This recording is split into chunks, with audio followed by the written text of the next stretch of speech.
Good evening. It's a pleasure to see all of you here in spite of the inclement weather which has been threatening us over the past 1 week. Good to see you all. Today's event is again a book discussion, and we've had Mr. Sriram here earlier too on his earlier book. So it's my pleasure to introduce to you Sriram Balasubramaniam. He is a well known economist and best selling author based at one of the leading international monetary institutions in the world. He has worked for several global organizations, including the International Monetary Fund in the past. His areas of expertise include global macroeconomics, socioeconomic trends in emerging markets, and conic Indic Dharmic culture in the context of economics. He has written for several international publications such as Bloomberg, Foreign Policy, the Wall Street Journal, the Vox EU, among others, as an independent columnist, and has been an independent panelist on CNBC TV 18. Besides authoring the path-breaking Kautilyanomics for modern times, which we had the pleasure of hosting uh, in CIC,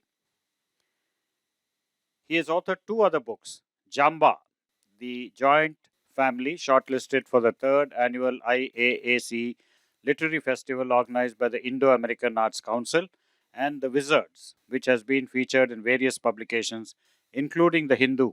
He is an alumnus of the Columbia University, New York. We have pleasure in welcoming Sriram Balasubramaniam. Please join us on the stage. Joining him on stage is an old friend of mine, Professor G. Ramesh, who retired as professor from the Center for Public Policy of Indian Institute of Management, Bangalore, after serving there for about 2 decades. He was chairperson of the Center for Public Policy of IIM Bangalore and was also chairperson of the PG program in Public Policy and Management of IIMB. He is a fellow of the Indian Institute of Management, Ahmedabad, having from 1990. He was member of the Indian Economic Service 1980 batch for a brief period, and presently he has set up Niti School of Public Policy and Leadership under Jain deemed to be University in Bangalore. It functions as a think tank and research center in public policy and public administration. Presently, his interests lie in IKS and its interface with public policy and management. He has undertaken studies in the areas of temple economics and management of mega events like Kumbh. It's my pleasure to invite Dr. Ramesh onto the stage. Okay. So, without further ado, I hand over the proceedings to Professor Ramesh to carry on the discussion. Thank you, Chandramouli. First of all, it's a great privilege to be introduced by him because it's like all of you know him and nobody knows me. Okay. And I look for every opportunity to come to Chennai. And I hail from Chennai, studied. One thing I left out. Oh, sorry, both. It's fine. It's okay. Yeah, is it audible now? Yeah. Okay. One mic is enough to speak. If you give two, I'll keep on speaking. Okay. Now, I did MA Economics from Vivekananda College, which I'm always proud of, coming from Triplicane and then traveling to Mylapore daily and like that. And Sriram Balasubramanian, I know him for quite some time. I've been following you and I've been, tracking you, his Kautilyanomics and all. And in Indian knowledge system, this is a very important contribution that he's making. And I don't know how do you spell this. Sriram, Dharmonomics. Dharmanomics. Is that Dharmanomics. Dharmanomics? So it's a real tongue twister, and so maybe you can briefly describe what the book is about, and then I have some questions, and we can rotate with the audience and like that. In fact, since it's a small audience, we can even make it conversational. And I would even invite sometime Chandramouli ji also to contribute from public administration, public policy, and the Indian knowledge system and like that. Would you like to start? Yeah. Sure. So I just give a perspective of where this book is coming from. Thanks to Chandramouli ji and CIC for hosting this event. So like most of you would be aware that the previous book, which is Kautilyanomics for Modern Times, so that deals with 3rd century BCE Arthashastra, and it tries to create an economic framework to Kautilya's Arthashastra. and there's a concept called Dharmic capitalism, which I bring in that book, where the idea of dharma, a very multidimensional word, but for the narrow prism of, say, public policy and economic policy, I view it through ethics, responsibilities, and harmony. Harmony in the sense engaging with the rest of the world, both in terms of commerce and sustainability and things like that. So that book deals with a lot of contemporary sort of policy questions in India, in Bharat, on trade, on inequality, labor contracts, a lot of the standard economic concepts, and then gives Kautilya's ideas, right? So this book takes it a bit further. It's a part of the sequel. So what I'm trying to do here is to talk about the common era kingdoms, right? The Cholas, Pallavas, Pandyas, Vijayanagar Empire, Kambuja Desa in Cambodia, and Champa in Vietnam, and Southeast Asian kingdoms. So what I notice in my research is this dharmic capitalism, which I mentioned in Kautilya. I find a lot of iterations of dharma-based economic frameworks in a lot of these kingdoms. So I provide evidence in this book to highlight some of these, pointers. But in this book, I talk about, again, I have three pillars. So one is this Kautilyan Dharmic capitalism, which I mentioned. And it's intriguing here because the Kautilya's Arthashastra was not supposed to be discovered in Bharat till almost 1915. That's when Shama Shastri actually published the first translation available.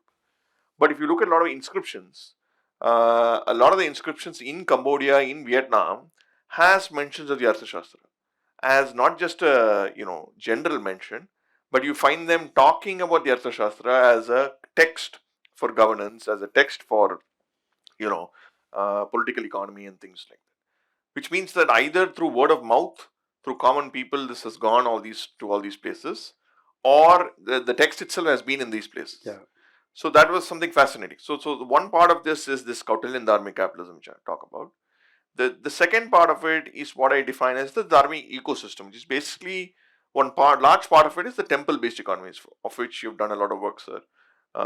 So I deal with how the entire temple as an economic institution, not just a social, religious, spiritual institution, which is of course its core purpose, but as an economic institution, how the temple generates economies of scale, both around its networks, and how that was sort of integral to a lot of the countries and the kingdoms. Funnily enough, in Cambodia and Vietnam, theories are there about temple-based economies between 6th century CE and 13th century CE, where that was the central economic structure. At least in the Cholas, you find that this is one part of the discourse. They had trade, they had commerce, they had other levers, I would say, in terms of economic dispensation. Whereas in a lot of South Asian kingdoms, there is a central part. So the second sort of bucket is this dharmic ecosystem I talk about. Thirdly, I talk about the Srenis. The Srenis played, again, a very significant role. They are basically, in simple terms, corporate guilds that and they are sort of, I would say, multinational corporations who a combination of multinational corporations and, say, entities like CIC or FICCI, put them all together. That's what I would define a Sreni. So this work by Professor Vikramaditya Khanna, who's at University of Michigan, Ann Arbor. So he had done this 2007-8 paper, a very detailed paper on the Srenis. So I, somehow, caught hold of that paper, and I mean, he's a collaborator of mine on a couple of projects. So that led to the, my research on the Srenis. And if you notice, the Srenis played a very important role, not just in the economic side, but also the political side. So, for example, when Rajendra Chola conquered Southeast Asia, Rajaraja Chola's son, Rajaraja Chola built the Brihadisvara temple. One of the main reasons was that there was a Sreni called Ainurvar, 500 in Tamil. They were trading across, not just Asia, but even Middle East. So they were trading via the Straits of Malacca into China. And while they were trading, the Srivijaya kingdom, which is basically Sumatra today, sort of created obstacles for them to trade. So that led the Cholas to actually go and sort of have a battle with them and clear the pathways for trade. So that's why the Cholas went all the way and did not rule these places, right? Even today, if you're going to go, say, to Southeast Asia with a huge battleship, it makes sense for you to rule these places, right? So why did the Cholas go all the way and not rule these places? So they had an alliance with the Cambodian king, and they wanted to clear the pathway for the Srenis so that they can function normally and trade to China and other places. And these Srenis had offices and all this in Champa in Vietnam, in Cambodia, in Java. In fact, if you look at in the book, I show a sort of a map where in the coast of Vietnam, you have places like Panduranga, Vijaya. These are all the names given to the coastal towns of Vietnam in we're talking about 8th to 13th century CE. So what I'm trying to say is that the Srenis played a very important role. And the interesting thing is the Srenis were bound by this idea of various Srenis had various dharmic principles underpinning their governance. For example, Ainurvar had this concept called Vijayanagar Dharma, which is basically a dharmic subsect within Karnataka where this where the Sreni was created. So each of them had their own democratic way of organizing, democratic way of electing people, leaders within their corporate institution.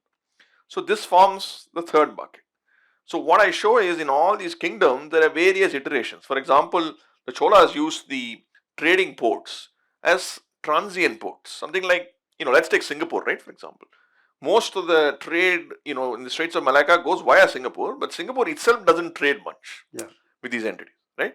So if you take the Chola-based ports, most of them are transient between the Middle East and the Asian trade.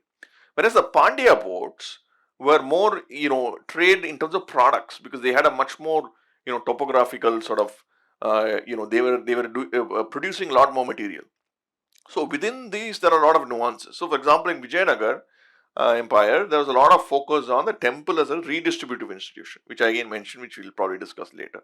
So in summary, what I'm trying to say is there are lots of iterations, variations on Dharma-based economic frameworks in a lot of these kingdoms. And my point is that right from Kautilya, or even earlier, this land, this civilization has seen an extension of these Dharma-based economic frameworks till almost 17th century CE. And lastly, as an extension, my third book deals with some of the issues that we have today. But the primary question is, how is all this relevant today? Right? Which is what most people would want to know. The relevance comes because another area of research that I have is how does cultural norms, narratives play an important role in economic decision making, right? Both at the individual level and at the corporate firm level. You find that in Bharat today, a large sections of especially discretionary spending, non-important spending, put it that way, is all linked to cultural norms and narratives. And even at the business level, if you take top 15, 20 corporates in this country, most of them are family-driven enterprises. So their decision making is all driven by this cultural norms, the narratives, which is an offshoot of this civilizational construct which you're talking about. So I think there's a lot of relevance between these two questions, and I try to, deal with them from a historical context in this book. And my next book again, takes it a step further of how, in our contemporary Bharat, how some of these ideas can be implemented. So this is a broad sort of summary of the book. Thank you. I think he has presented the canvas. Let me just take few minutes on how I saw the book. When I heard of the topic and then that this is what it is about. I've been in this field for last 5-7 years. Let's say Indian knowledge system. Thanks to the government of India, I suddenly got a new life, and a lot of discussions and forums are all happening. We also had one panel discussion IIM Bangalore recently, on this topic. So what they do is that they pick up something from Arthashastra, Bhagavad Gita, Ramayana, and then say, he has said that. Okay, that's something I'll be asking you also. But what I loved about your book as I went through, chapter by chapter, and then I was wondering why Chola, why Chera, why Pallava, I'm going to ask you, and why Kambuja, okay? Because in theory building and framework building, we look at what validates you as a confirmatory analysis and what contradicts you to really prove something that he said something.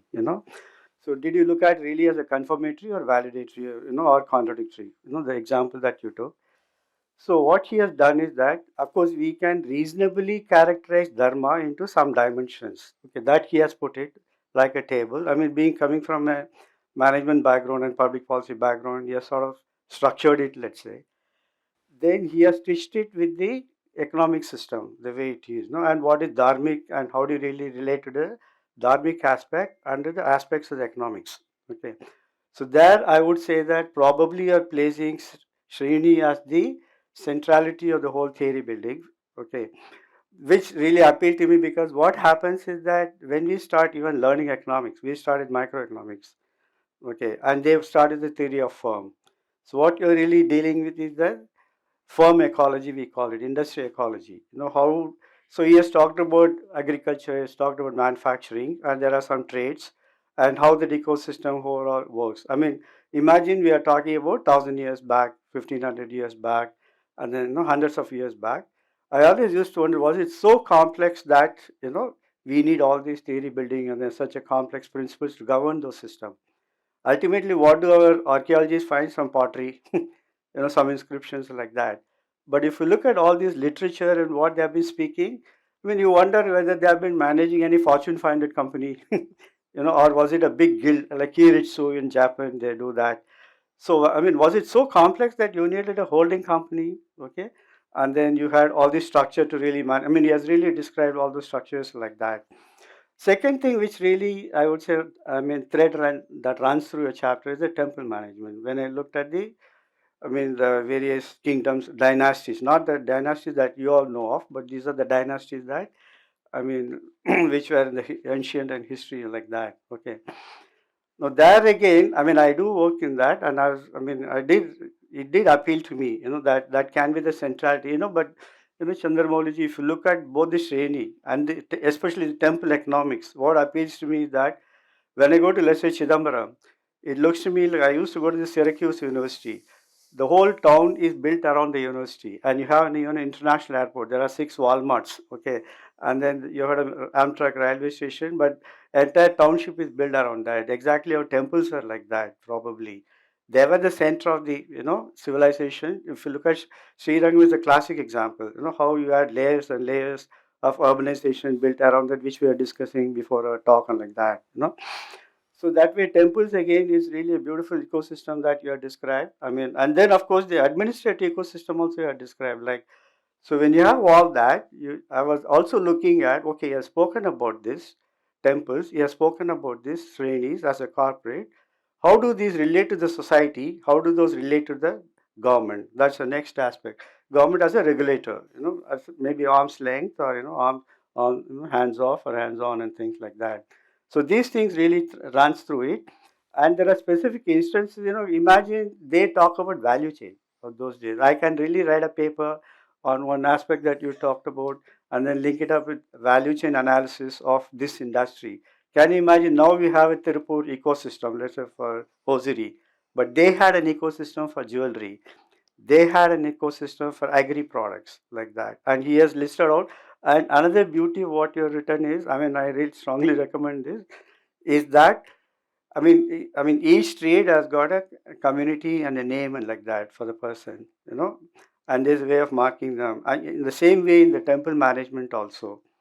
So that way, what I like is that he has really added concreteness, a framework, and somewhere you also talk about construct, which is very tough. I mean, both are like umbrella concept, isn't it? I mean, if you look at Dharma, Dharmic is really an umbrella concept, and very what Rajiv Malhotra call as non-translatable.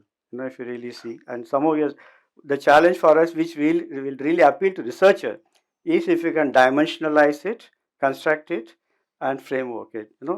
So one thing I would like to, ask you is that, I mean, I'll start with few questions and I'll throw it. Badri, I mean, I hope you're not missed him. You just came and silently sat there. I mean, we'll be pulling you in. I mean, thanks for joining.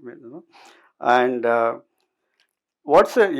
start with, what's the reason for starting with Saraswati, for civilization, and then Cholas, Pallavas, Kambojis? I mean, these are all something, especially from Tamil Nadu, we can relate, in fact, the civilization that you are taking over.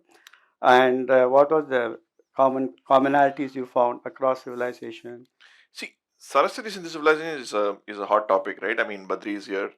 It's a controversial topic, right? Because inscriptions, Indus inscriptions and Indus script references or interpretations is an age-old debate. Latest we see cryptography also coming into it.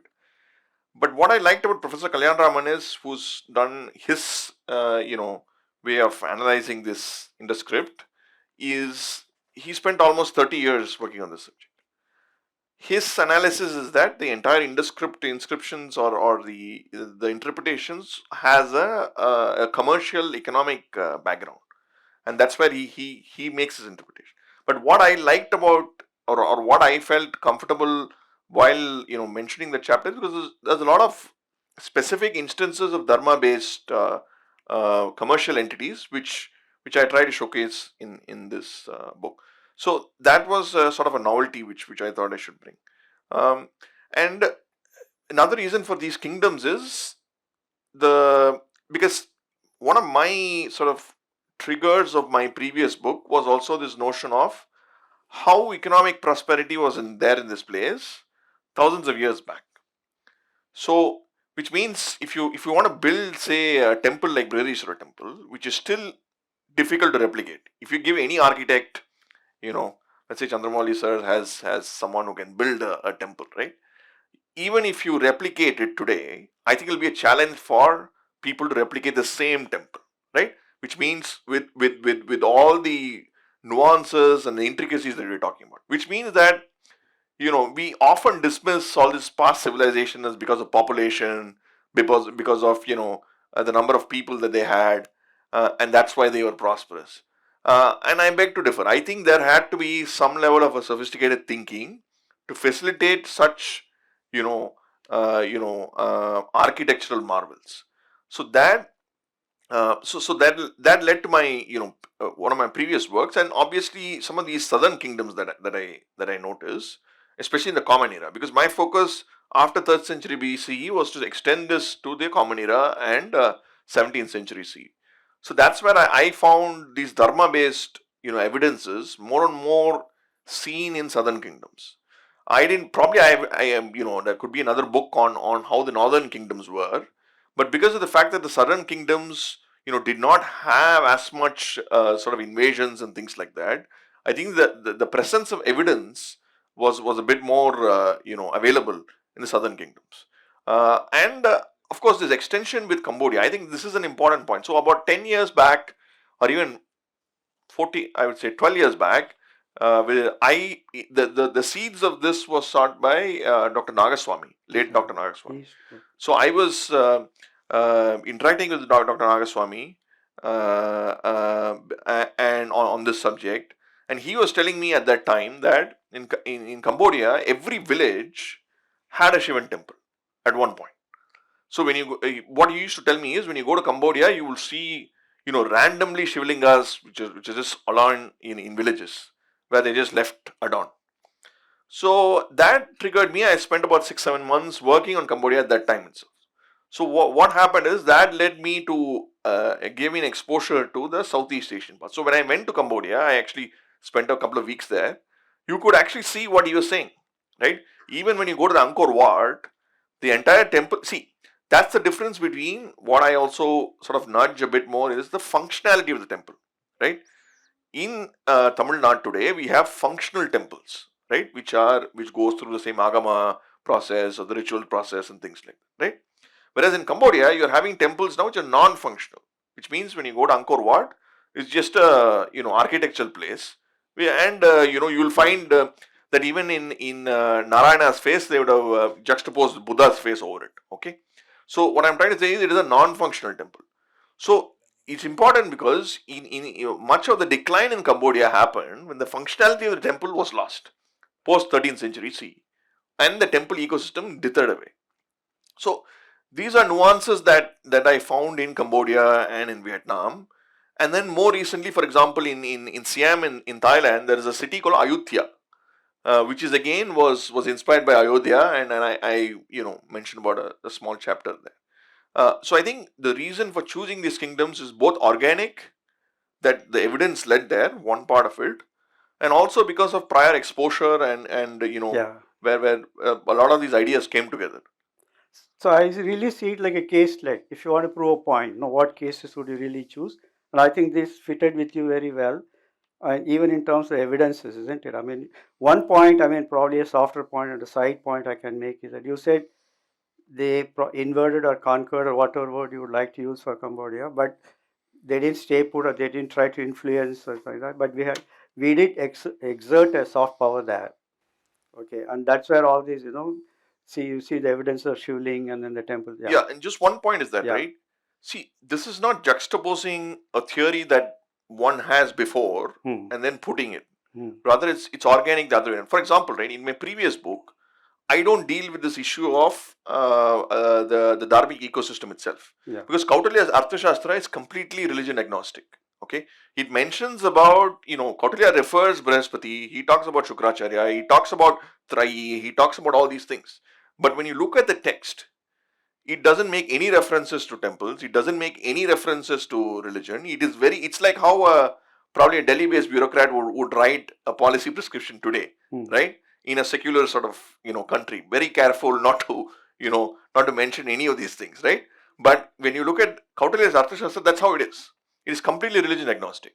So it is not doing justice to the text if I bring the Dharmic ecosystem into Kautilyanomics, for example, right? So that I agree. So what I'm trying to say is that the frameworks is an organic derivative of the evidence rather than the other way around. Yeah. So the point I was trying to make is that Angkor Wat is more a tourist destination, whereas Brihadisvara is a pilgrim destination. When you talk about the functionality and non-functionality. Correct, because the ecosystem that it creates. Yeah. So another point that I mean, a lot of it will come in probably in my next book. But what I'm talking about is there is an economic assuming the temple is an economic institution, right? So if you take the functionality of the temple provides the tourism, provides the the people who come to the temple as an institution in a decentralized village. For example, Srirangam runs because of the Srirangam temple primarily, right? So if you really think about it, I mean, if you go to the US, you have these university towns, right? Cornell, in Ithaca, and Urbana-Champaign, and all these things. Here we have temples who are already built for thousands of years. It has complete inelastic demand, right? No matter what the RBI's interest rate is, no matter what the price points are, you still want to go to the temple as an institution, right? Which means you're having the ecosystem created because of the temple's functionality, right? Is a constant source of economic activity, right? So if you already have all these things in places, which means the concept of a temple town as an economic institution is the single most decentralized sort of entity, an engine that you have. So if you are going to make public policy, why do you want to invent something else which is not there in this place? You already have these things in place which you can expand the economies of scale. So let me make this point, and I would like to see if it is right. Okay, I'm saying that Srenis are large conglomerates. I was relating to my knowledge of economics. It could have been monopolistic, oligopolistic, and things like that, let's say, exploitative. And I was also trying to relate to Keiritsu, which are conglomerates, And now, what did regulate them? Okay, let's say you said they had the AGM type of structure also they had. They called the people, met, and then they discussed and they took the decision. I mentioned that. So we also talk a lot about self-regulation. In fact, for all that we talk about, probably 90% activities happen through self-regulation. Only 10% probably in the economic system happens through regulation. Formal regulation is always, if the self-regulation fails, then the formal regulation steps in. And we had a beautiful system. So you have the Srenis, corporates. Next round of envelope is, let's say, the community, which regulated themselves as well as the Srenis. And then finally, probably the king, ruler, Dharmic king, let's say. That's what I really read. How would you respond to this? I mean, does that framework is what you are mentioning or insinuating? Or Yeah. So because I like this aspect of self-regulation, because after all, wondering how did they manage their affairs? The village or corporates or and they were global, they were international, they are trading in other countries and like that. Yeah, that's a fair point, right? So I want to go to this book again. On page 17, for example, I talk about, again, this is based on Professor Khanna's research. So what he does is he provides a table which talks about the characteristics of a modern day corporation and what the Sreni was based on the evidence, right? So let me just run through quickly what are the similarities, right? Things like separate entities, centralized management, transferability of interest, limited liability, right? Election, democratic process of election of stakeholders in a corporation, right? Ease of formation of a corporation, ease of registration and exit from a corporation, right? Ease of entry and exit, sharing of assets and liabilities within a corporate entity, right? Independence of the board and committees. It's very important to know that the Srenis, their governance structures was very independent from the state. Because often what we talk about is this notion that somehow in a monarchic state, everything is controlled by the state. Unfortunately, the evidence doesn't provide that. The monarchy has a role in terms of a supervisory, role.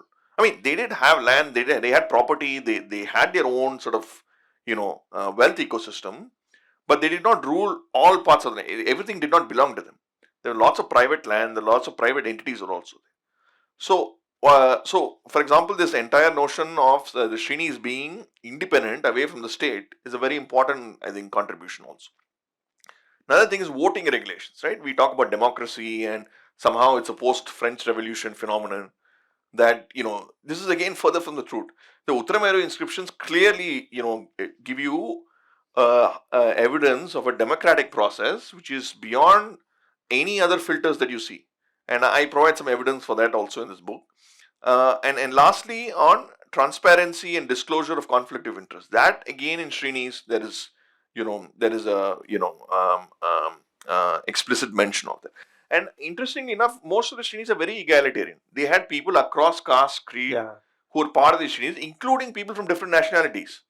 You had Jews who were part of some of these Srinis because they were trading, Jews and Greeks during that time, since they were trading across countries. So the Srini as an institution, in terms of principles which govern the Srinis, I think provide us a lot of value, in that sense. So I think that played an important. I'm just curious. I mean, in terms of what extending my previous question, like we have when we discuss microeconomics and macro, we call it perfect competition, and then the imperfections from that, deviations. I wouldn't call it dharmic and adharmic. What would be the other one? I mean, I'm sure there should have been a. Maybe do you think if dharmic capitalism had continued, we would have had some diluted form of the dharmic capitalism, just as we have imperfect capitalism and imperfect communism and like that. I mean, was it there? Evidence is there when it really thing break apart. That's where I came with this question of self-regulation and how did it regulate itself, and then Right. So again, see, one of the challenges I had was to define dharma, right? correct. Because like what Ajit Malhotra says, dharma as a definition is a non-translatable, right? So it's a multi-dimensional word. So here the focus is samanya dharma, which is basically how do you create a dharmic framework for public policy. That is very different from an individual's dharmic responsibilities and so this book does not even go there, right? It purely talks from the role of a state. So from the Rashtra's point of view, what is the sort of dharmic underpinning that you have?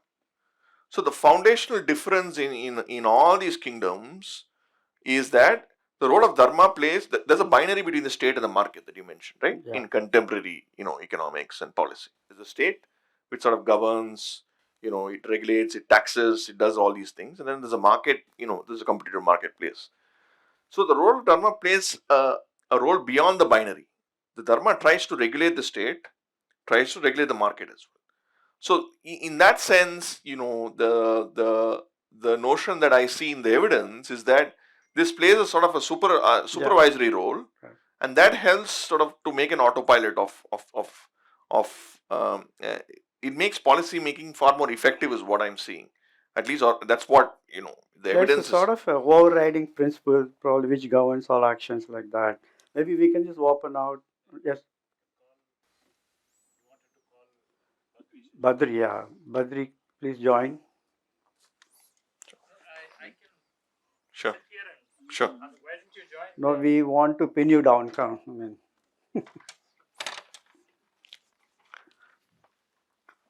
You have one more mic or hand mic?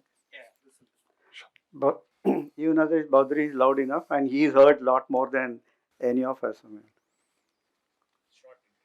yeah.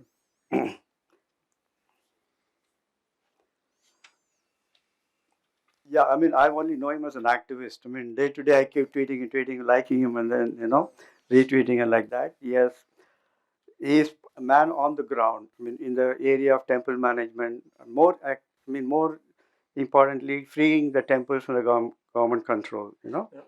I think Yeah. those things may be controversial. Mm. I'm a book publisher. I run a book publishing entity called Kiழக்கு Pathippagam. Yeah. Otherwise, I also run a software company. But let that be. I mean, this is Those fascinating. are really non-controversial. That's why I mentioned that. Software, what can be controversial? Yeah, exactly. Okay. This is an absolutely fascinating topic. I would love to read the book. I have not read the book. I would like to just one point that I would like to mention and ask a question, if I may. Please. One of the key things is the regulatory framework. You were talking about Srenis are self-regulating. They have, absolutely wonderful. I mean, what you would see in a modern company. But supposing there is a conflict, and the conflict is pretty, it's not like one person wanting something differently, and you can always then expel the person or buy him out. But what if there was a huge problem, and how did the state get involved? Is there any evidence that you have found in the various studies? Right. So Especially temple. Yeah.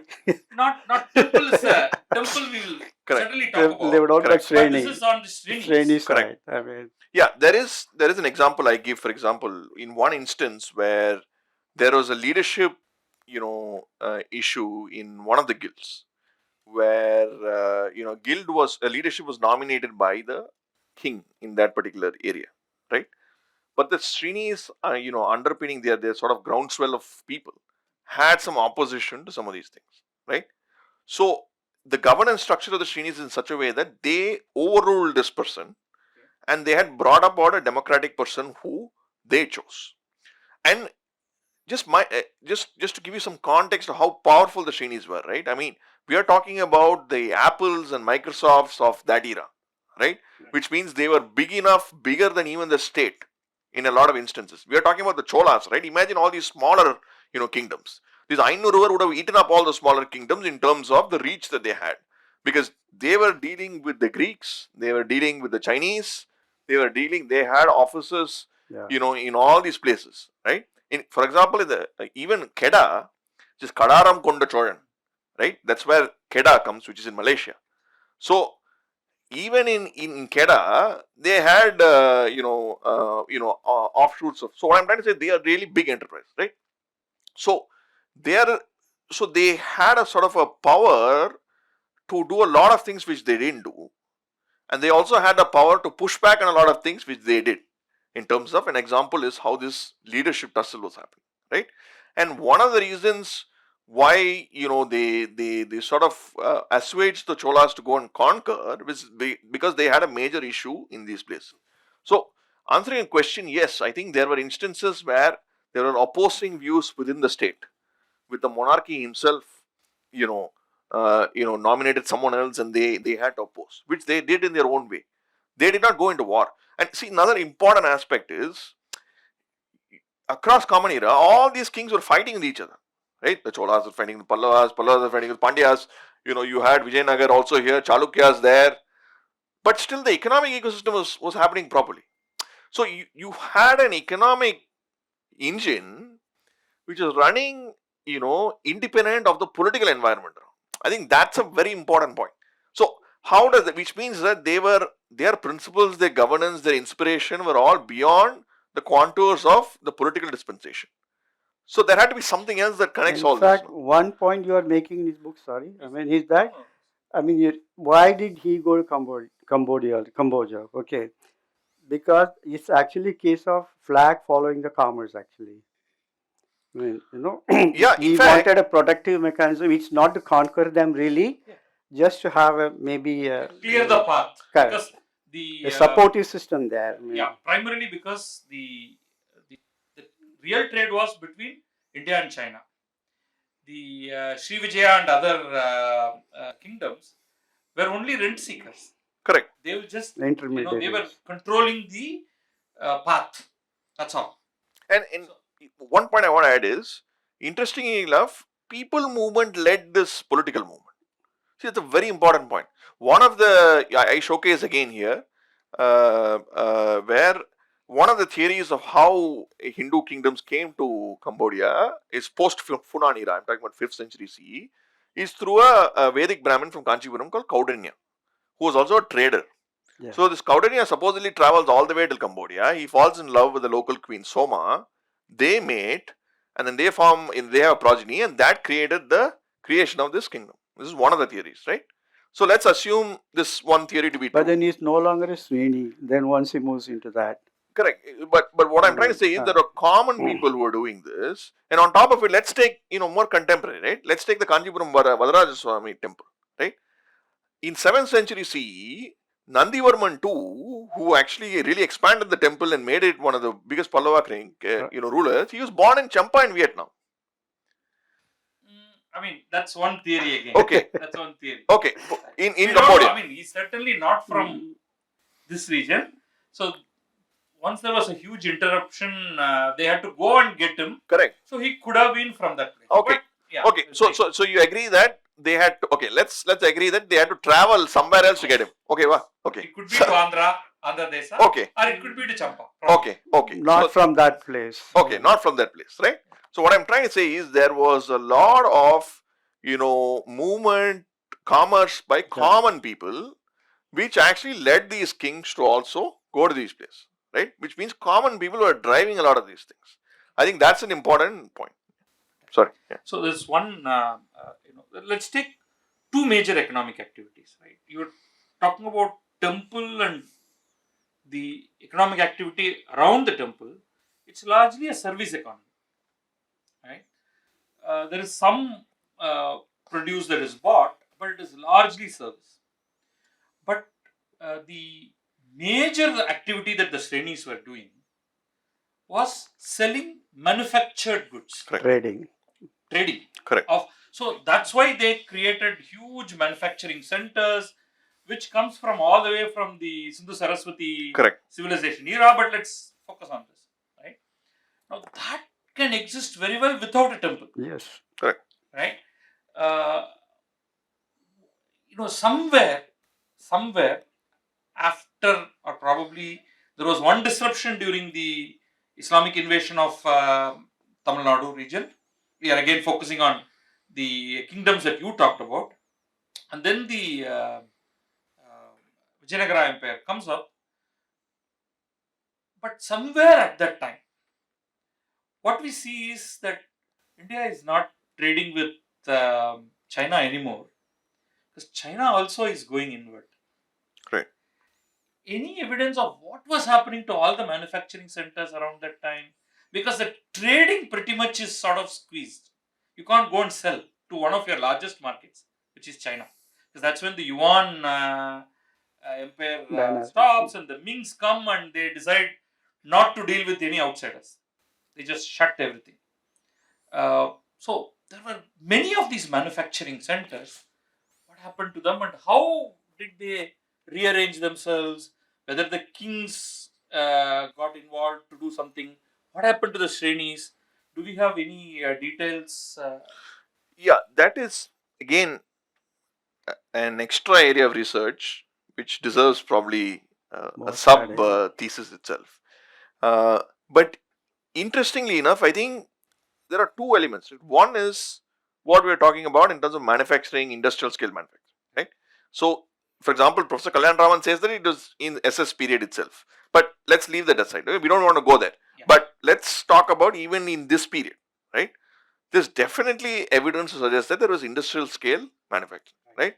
You have such a diverse range of products being sold. In fact, the second biggest discovery of Roman coins in early CE is in southern India. after Europe, right? So there is in all the in the triangulation of evidences which I mentioned, one is the data, two is this inscription, third is very important part is anecdotal evidence, which means there are a lot of these Greek travelers, these Chinese embassy notes, all these guys are observants of the situation, right? If there's an audience here, they're observing what we are talking, they write on what we are talking, that's an important form of evidence because an objective evidence, right? Where we are not involved in this process. So in that they mention the diversity of a lot of these products, So the scale of manufacturing, the diversity is very important point. Second point is you're right. I mean, I think at some point the Chinese sort of market closing led them to sort of reposition some of their trade. One theory is that some of this went to Middle East as well. They tried re-exploring Middle East of how they can expand the trade, right? But specific evidences is something that I'm trying to figure out. But I think there's another point is that, right, in the Vijayanagar Empire, for example, right, compared to the Cholas, they were not as expansive as the Cholas, right? But they had different structures. So, for example, in the same temple-based economy, I say that there are four main purposes of temple in the ecosystem. One is their labor aggregator, which means they provide employment for people in that particular village, in that area, right? Two, they served as banks and financial institutions. Right. See, there's a reason why when you look at all the major temples in southern Bharat, most of them are within an hour's drive from the coast, except for probably Madurai Meenakshi Amman temple, which is somewhere inward. But if you really look at the major temples, whether it is Somnath, whether it is Padmanabha Swami temple here, whether it's Jagannath Puri, most of them are within an hour and a half from the coast. This was not by accident, because they served as financial institutions which sort of finance these guilds. They provided loans at say particular rates, 4%, 5%, whatever it is, based on the interest rates, because the temples had a lot of land, and they used to sort of circulate that economy. And also for entrepreneurs, local entrepreneurs, they used to give some money, at reasonable rates and things like that. So they played a very important role as a financial institution.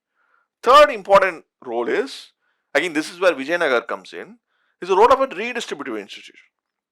So institutionally, if you look at the Tirumala plates, Tirupati Tirumala plates, it clearly states that the Vijayanagar Empire specifically created a mechanism where in modern economics we call this redistributive mechanism of addressing inequality. Inequality is basically the gap between the rich and the poor in very, very simple terms. Inclusive economics. Right? So what do? The local sort of rich folks in that particular area put money into an endowment fund, some sort of an endowment like structure. That endowment structure basically financed the temple, the main Tirupati temple. And this temple, obviously the first focus was on the samskaras of the temple and taking the temple as an institution, right? Once all that's done, what they do is they provide 3 times a day free food for all the poor people in the population, right? Which means, in a sense, you're providing free food and transferring the wealth that the rich had to the poor in a very indirect way, but ensuring that the below subsistence poverty was taken care. Do this as an institution. So this is this happens in all the temples even today, but in the Vijayanagar Empire they institutionalized a bit more, where they had structures which enabled, so that this was an autopilot for taking care of at least the real poor, right? So the temple as an institution has has a very diversified set of purposes in those times. So that is another, I think, a dimension which because when we look at it today, right, what I'm trying to do or nudge in a direction is, we all know that the entire sort of state temple dynamic is a hot political potato, right? It is going to be a hot political potato till it gets resolved through its own democratic means, whatever it is. But there is an ecosystem created because of the functioning of the temple around the temple ecosystem, which is not that hot a potato. Liberating that from the from the state could really provide you an economies of scale, which once this hot potato gets resolved on its own, which we can deal with this topic later. So that's another sort of nudge that I'm indirectly, that probably comes in the next book, but that's an indirect argument. You have some observation to make? Sure, yeah. Thank you for the interesting discussion. My name is Niharika Rajagopalan. My question is about the last point you were discussing on equality, right? So now the definitions of poor and below poverty line have changed considerably. So those everybody almost 70-80% of the population who has BPL cards, they also have smartphones, they also have smart TVs, and they also order in from Swiggy. But they're getting all the benefits from the government. They're getting freebies, and they also have this BPL card, and they are considered poor. But the middle class is going on being crushed in a situation where we are being taxed and taxed and taxed, and all this money is going towards freebies for people, some of them who are also getting used to that money flow from the government because they have those BPL cards, and some of them who are working, some of them who are not working. So has there been any solution prescribed during that era to address issues like this? Yeah, drawing parallels. I mean, what generally the assumption is that I am trying to, or rather, some of this research is trying to say that look, this is a golden period, and then you guys missed it all this while. Now you follow the same thing one to one to the golden period. That's not what I'm trying to say. What my argument is, there is a period of prosperity in this country for which a plethora of historians have not provided the enough evidence to suggest what was the framework behind this prosperity, which I try to propose as a matter of debate. And there are certain elements of this prosperity which have certain principles which can be applied today purely because these deals with this idea of way of life which has been there in this place for thousands of years, which has led to our, which has a lot of co-influences in our economic choices that we are making today. So how do you use some of these principles in today's times, right? So for example, so what I'm trying to say, it's not a wholesale change that I'm seeing, but there are instances where you can implement or approach policy in a way which appreciates this fact and make policy making effective. So I'll give you an example, right? I mean, if you take things like the Swachh Bharat initiative is another example, right? It is essentially an idea of Saucham, pure cleanliness.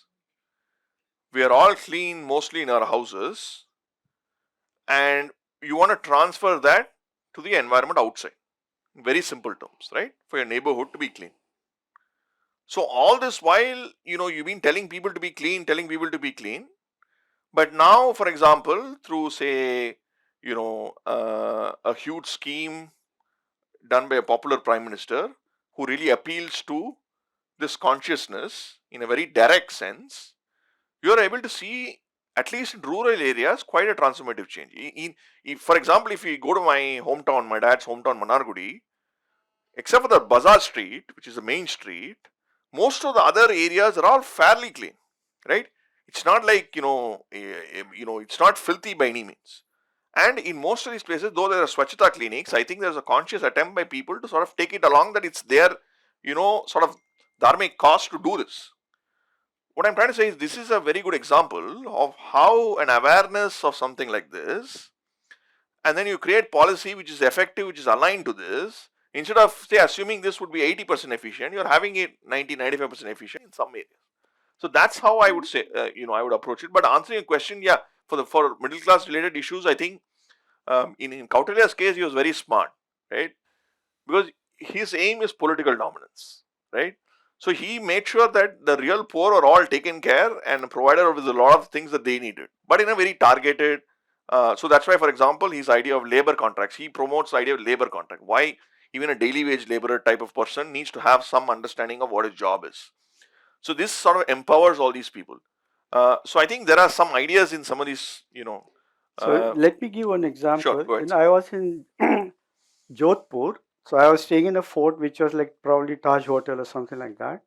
So I asked the locals, how come the kings built this, forts? Where was he exploitative? Because Brihadisvara coming in Tanjore, I'm not surprised. A fertile Kaveri belt, and then we had all the resources.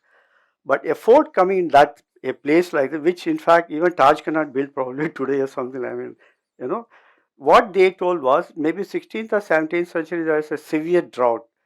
So the king called the people on, what do you want? Do you want like wheat, or do you want cash, or what do you want? They said, no, don't give us anything. Give us work. Then he said, okay, let's build a fort. Okay, then they started building a fort. Now, that effect you see, even today, if you want a marble worker, a sandstone worker, you'll get from Rajasthan. Okay, now he has built a great skill. Okay, and this was not our culture. In fact, increasingly, I'm studying where we like this. That's my central question of Indian knowledge system, where we like this, including Swachh Bharat. I'm looking for evidences like that wherever I travel, how we were, including rural areas, is complete urban phenomenon. What he's saying is where you don't have ownership. I have ownership in a village for a public asset, but in urban areas we don't have ownership of the public asset. So that manifests in all this behavior like that. But we'll have some more questions. Sorry, short questions so that short answer also, Sriram. We'll have more. Yeah. So, my name is Kritika Rajagopalan. Recently, governments all over the world are talking about evidence based policy making, evidence based decision making. So, is there any evidence of this that you've noticed in history? Have they used data, information, qualitative or quantitative, to make decisions on key policies that Before that, one response. For whatever he has written, he has given copious references actually. So what he has written, there's ample evidences on the book. These are a good source for it. It's a good source material.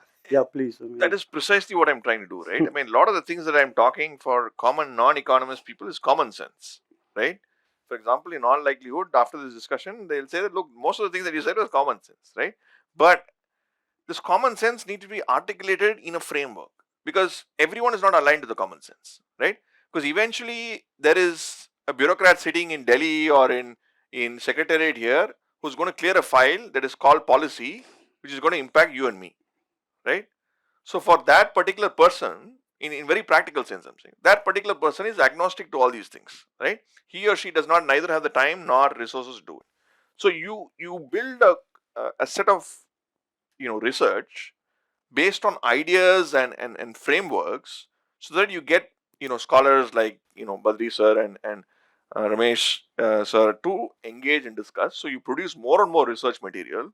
Eventually there will come a tipping point where all of this consolidates to something which becomes obvious for this policy maker to make it into policy, right? So answering question, yes, there was a lot of evidences which suggest even changes in their approach, right? So if you notice within evolution of time, some of these kings have changes in their approaches of how. For example, I'll give you an example, right? So the Brihadisvara temple was built around 1000 Thousand. 11 I think or around 1009, and the Angkor Wat was built 100 years later, right? So the Suryavarman II who built Angkor Wat had a lot of interactions with this Chola king at that time to understand how this Brihadisvara temple was built. And he also provides evidence. They also have interacted during that time on, and they gave some gifts to the Chidambaram temple, which is installed in the Chidambaram temple. So what I'm trying to say is, during those times, they also had this process of looking at other areas, other countries and what they were doing, and try to learn lessons from them. I think this is an indication of how this evidence-based policy is also in action. And another, okay, I'll be brief with this. Another important point is, at the end of the day, all of these are all political players, which means even though it was not a democracy per se, they had to ensure that a lot of the population was satisfied with what they are having. So eventually, evidence-based is a way I think they would also pursue. Incidentally, they also left lot of evidences. As a professor, I'm saying, please study those. Okay, And I yeah. think specifically the kind of example that she may be looking for is that you are taxing at a certain percentage, Correct. Yeah. and you find that there is widespread drought, and you actually do send your officers who go and come back and say, hey, this is the reality, so let's, for this year and next year, let's change the tax structure, and then we can always change back. That kind of, Right. you're doing X, something happens, change your approach. There is evidence, but not in this book, I would say. Yeah. There is, I think there is an iterative process which some of these guys follow, which connects some of these dots. That's a good illustration, actually, Badri. Yeah. My name is Mahesh. Fascinating discussion. Thank you for putting this together. On the topic of Srenis, one of the underlying concepts that the Europeans take credit for in terms of creating corporations, two concepts: shareholding and insurance. Large trade networks require sharing risk. Is there any evidence from what you have found that these predate the European thinking? Right. Shareholding, yes. There is evidence that the modern corporation, how you elect shareholders, right? Both the election of shareholders, the share of which the shareholders have in that entity, okay, in terms of income, in terms of that there is evidence, right? Which says that they were elected through a fairly democratic process within that institution, and they were also elected in an iterative process, which means they have a term, fixed term, uh, and they were able to sort of elect continuously, or at least after the fixed term look for another person and things like that. So the shareholder part of it, yes. In terms of insurance, that's again a very important question, but the evidence there is, in the modern context of insurance, right? You have an insurance sort of organization which insures per se.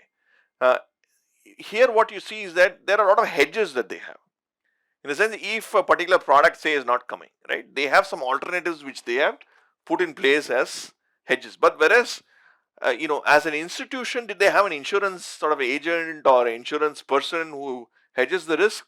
That's again something I have not explored, but I could explore I've for. seen it, even in as recent as maybe last century or like that. So what happens is that in such cases where a particular trader fails, the community steps in. Correct.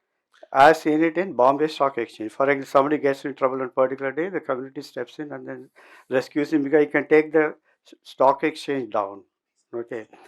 So sorry, yeah, that's one thing I've seen in terms of community and then the trader, more like a social security or a business security. I was asking more in terms of, let's say, if you want to ship goods from Yeah, from the southern coast of India to China. that structured trading happened actually. You had put some evidence.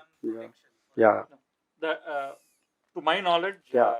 looking at the various documents from southern India, Tamil Nadu particularly, there's been no concept of insurance.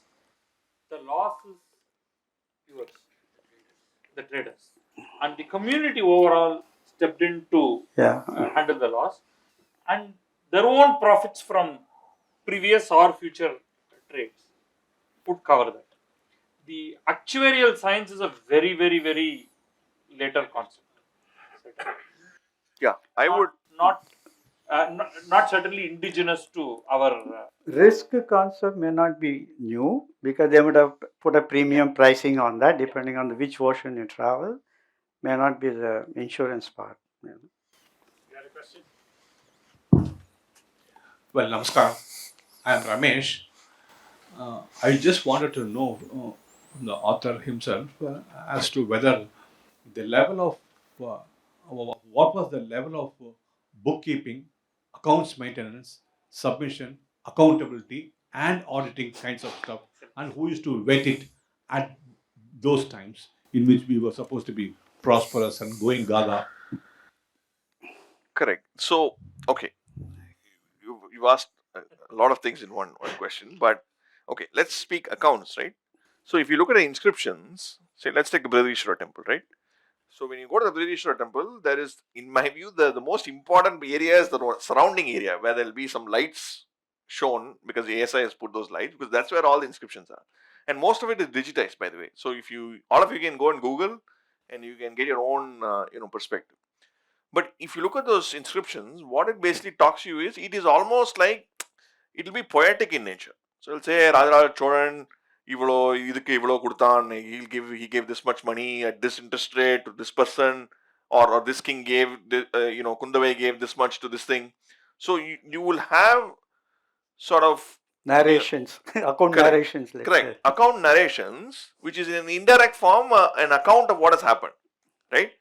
You wouldn't have in, say, like a textbook, what are all the things that I did for one calendar year, for example, right? And what's the balance of account for, say, one calendar year? Or at least I've not seen that yet. But so the inscriptions will give you this account taking thing that you're talking about in a lot of these instances, and most of them are put in these inscriptions. But whether there was a sort of a balance on account every year, right, where all these guys sat like how we do a budget, for example, that is something that I've not seen or yet. But there's one more thing you need to notice, right? Another role of a temple is that these entities were highly decentralized, right? So that's why you had in each village in Tamil Nadu, for example, you have one major temple, okay, and then there are a plethora of smaller temples because the activity was highly decentralized to that particular area, right? Which means the need for a central entity, right, to sort of overarchingly have documented records and all these things was perhaps not needed as much as say today, for example, because we have a nation state per se which covers many places together, right? So answering a question, yes, there is evidences of what were some of these things that that they did, but in the nomenclature that we are used to is is probably a question mark. But they might have a concept of surplus Correct, distribution definitely among they, partners, and so they should have a correct. profit. These Bottom underlying, line. yeah, these Sorry. underlying concepts are there where they talk about, say, even the interest rate, Mm. how the temple as an economic institution is able to give you loans at say 4-5%, and that 4-5% would have been used to finance the temple some activity, sub activity. So you'll have evidences for that in the same thread, which will tell you how some of these things were done. So you have evidences of that. If I may add a few more points, accounting was done. There are comments. I can't immediately give you specific references. They were having accounting, whether it was a double entry bookkeeping model, I don't know. But if you look at what Fibonacci talks about, his learnings from through Arabs, the Hindu mathematics, is very clearly talking about double entry system.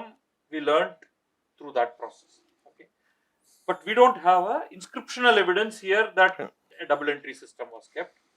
But certainly, accounting was kept.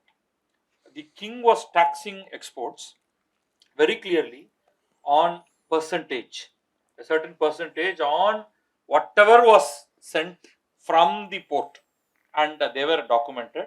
At the land level, we have enough data of documenting every temple, not every temple, many temples have this a metric, Yeah. a line metric, which is it's chiseled, and say that is the measure with which lands were again and again remeasured, their taxes were fixed, so calculations were happening, interest rates very clearly mentioned. So if you really look at all the early mathematical texts, starting from what we have from Aryabhatta to even the Tamil versions of various Kanakadigaram, they all have these calculations repeatedly talked about. How to calculate interest, simple interest, how to calculate compound interest. So these are very much in vogue, which means without accounting this is not possible.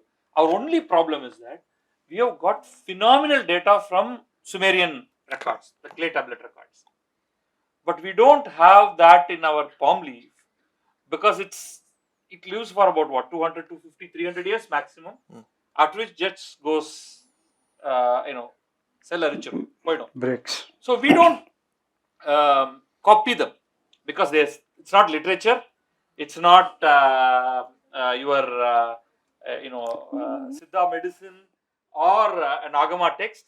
So these are all lost, but they were kept meticulously.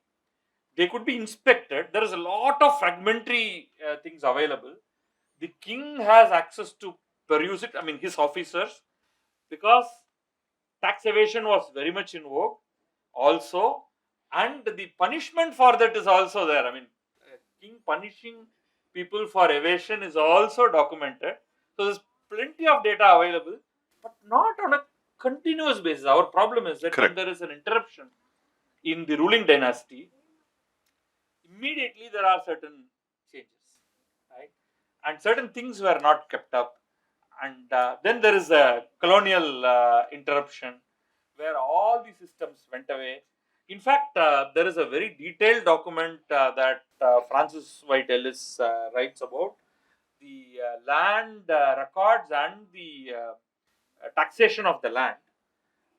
It's a monograph that is available, and he uses all the earlier records, including inscriptional evidence and actual, talking to people, and then he recommends the early East India Company uh, land taxation details come from continuity of the Tonde Mandalam. Okay, so there's plenty of data available, but we don't have them in accessible format, so we need more of Srirams and more time from Sriram. Just It one, might be in London Library. I don't know. Yeah. there's one small point, sir. So if you look at the Kautilya's Arthashastra, there is, in this is how, we make conclusions, right? There is an evidence, for example, on the human resource, like how much each guy is paid, for example, right? Uh, in that, you notice there's like a small person who's a price taker, which means he's a person who goes to the villages to understand the price points, right? So, which means there's a statistics office, sort of an entity, one line item there, which talks about some fee to this guy. So imagine, right? Why would you want a statistical person in a village? Which means this person is trying to understand the price points in that village on a random. The process methodology, we leave that aside. But the fact that there was an entity like this tells us that they had some system which we are not attuned to, which gives them a gauge of what the price points were at that point of time. So this is another example. Last. Namaskar, I'm Varda, and as a public policy professional and governance enthusiast before, I used to always enjoy finding out different details about administrations or economics or how the kingdoms were run from the past, like Ramcharitmanas has a lot about Rama teaching Bharat how to. So these details are.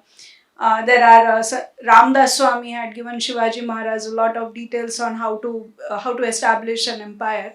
But now I'm transitioning to entrepreneurship, and my question is specific on that side of the past or the indie knowledge, where are there any books, any sources that we can look at to see how to run a business, or what should be the guiding principles? So if I go and see the past, as you said, the Shrenis, how they were operating, but again, when I walk towards, I'm not studied business formally, but if I walk towards any section of a library, I see a lot of Western scholars or theories on, say, different finance, economics, and different principles. But what should be the Indic forms we should look at? Is it a journey that may be upcoming, or maybe your next book, sir? Or I mean, what should we look at to see any inspiration on the Indic, from the Indic? So this is the question you started. Why should one study? What do you take from there? What do you draw from there? Correct. And So good last question to ask, really. right, that's an important question, but I there are some parts of it I deal in these works, right? The entire sort of entrepreneurial network. But in general, business, I think wisdom, it's quite, the Chanakya series by Dr. Radhakrishnan Pillai is an example. There are a lot of people who have sort of, looked at these things. So I think there is some amount of repository of information on that front. On purely on entrepreneurship, there is, evidence in these kingdoms which I show indirectly, where how these institutions sort of finance local entrepreneurs, the local networks, and how there was sort of a barter trade, where it's almost like an indirect agreement between the temple and the state and a particular entrepreneur or that entity and the products that are being traded, and how they form a sort of a consortium in terms of financing and working some way around these things. So you find those evidence. I mean, the Srenis themselves, they are at some level made up by a lot of entrepreneurs, right? I mean, these traders are all people who had an appetite for entrepreneurship. That's why they were, crossing oceans during those times to trade, right? And so it is sort of an agglomeration of all these, smaller entities. But again, in all these things, I think the question really is, what are the principles based on which they were functioning? Because my biggest fascination out of all the research questions that I've proposed is how do they sustain for such a long period of time? We are talking about minimum 2,500 years, right? How did Sreni as an institution and these entities where Dharma was the base of their economic frame sustain for such a long period of time? Because look, we are talking about globalization, which is a post 1990 phenomena, which is already digressing, right? 30 years, you have enough cycles to change communism to capitalism, right? And movements based on that. So imagine a 2,500 year period, which means over various natural disasters, various concepts of governance changing, nation state, non-nation state, whatever it is, this king, that king. So how did all this what is the key to the sustenance? And I think that is a very important question, because that will give you some, if because eventually we want to use a lot of these ideas for the future, right? Meaning 10 15 years down the line, as India becomes Viksit Bharat, the question really is, because a lot of Indian ideas, for example, even this book is now taken seriously by a lot of my colleagues, sitting in Washington, who want to know more about India, right? Because we have a leadership which is strong. We are looked upon as, say, third or second largest economy in the future. So the Indic ideas are not just going to be mainstream here; they are going to be seen as solutions for the world's problems, right? So in that context, I think it's very important to sort of understand how some of these eternal ideas were, because you could use a lot of these principles for the future, because the future is going to be as complex, as uncertain as the past. But we can make one observation and then we can wind up, Chandramouli. Then I'm going to ask you, because he has been taking your name for many times. So I'll give the final word. And Of course. then bureaucracy, Delhi, and all that he kept saying. Yeah, Badri, you would like to say something? One of the fascinating things for me, to just tie up with what you are asking, are there books? If I want to learn about it, it's only now we are seeing, content being written about of anything from even deep dive into Arthashastra, or how governments or kingdoms ruled in various parts of India. Right. I'll just add one small point which I just recently learned reading multiple books. We know that mathematics and accounting system went from Indians to Arabs. That's very clear documentation. From Arabs, it went to in Venice, the Italians. Through that, it went to Europe. But not just that. There is yet another route, which I just recently discovered, is that Kublai Khan takes over China. He's a Mongol, and he ends up completely taking control of China. His cousins, other Mongols, are ruling from Iran and Persia and that particular region post the Abbasid caliphs. At a certain point in time, Kublai Khan asks for help from his cousins, the Ilkhanate, as it's called, and he sends a Muslim to China to help the great Khan, Kublai Khan. So effectively, the Indian mathematics and accounting system goes to China, and that's how they completely, set up the public policy there effectively. It's not Dharmanomics, because there are some issues there. It's completely the government controlled. Merchants can go on trade, but they are in partnership with the monarch. You can't form your own Srenis. So that's different there. But you can see that the way Indian thought, Indian knowledge system has spread around the world, we are discovering only now. So what I would request is, go and read a lot, and we must start documenting them in small parts here and there, which then has to get into research articles, which will have to then eventually become scholarly books, and from there to popular books. So the next 30, 40 years, we have to write thousands of books to really get to the core of what we have been doing or we had been doing, because we have completely lost that continuity and we now assume that we have nothing. We knew nothing, we did nothing, and we were hopeless people. But that's not the case. So if you just dig through, there is so much, and you can find amazing connections. And Yeah, thanks to Sriram. Sriram, we are getting a lot of these coming out. We will come any number of times, Sriram. You publish a book. Shadam, I'll make one point and then I'll just stop. So she asked that question. So the way you can relate to the past and the question that you should ask, incidentally, don't leave public policy. That's an area I love. Okay, is that culturally, okay, we were entrepreneurial. Okay, so that's something that should embed in your mind. And culturally, Sreni's example you take, people used to say, have you produced products? Have you produced brand? Yes. He's saying we have been conglomerates. India grown conglomerates. That's something, put it in your mind. Okay. Because then you will think it from that angle. That's why the past helps. And you know that yes, we were like that. And we were individualistic. We encourage individuals, enterprises, and we encourage private enterprises and ownership. We encourage profit. Okay, profit making is not a sin. Okay, so these are some of the things that you should learn because you get so many contra information now, and you are clouded. That's where it really matters to know. And thank you, Sriram. I mean, I just came for this. I'm going to take a train and then go back. That's all. Okay, and I really loved these sessions and very interesting, interactions we had. And Badri really was the icing on the whole session today. I mean, Thank you. and thank you. I mean, I really would like you to continue your search. I wait for the Viksit Bharat book, and I would love to interact with you on that, continuously, if I can help you in any way. So that's been a fascinating discussion, and I think we first start with a round of applause. For the author also. My own association is that I have been researching this topic of temple as a political institution for the past probably 7 years. Beautiful. Might come out in the future.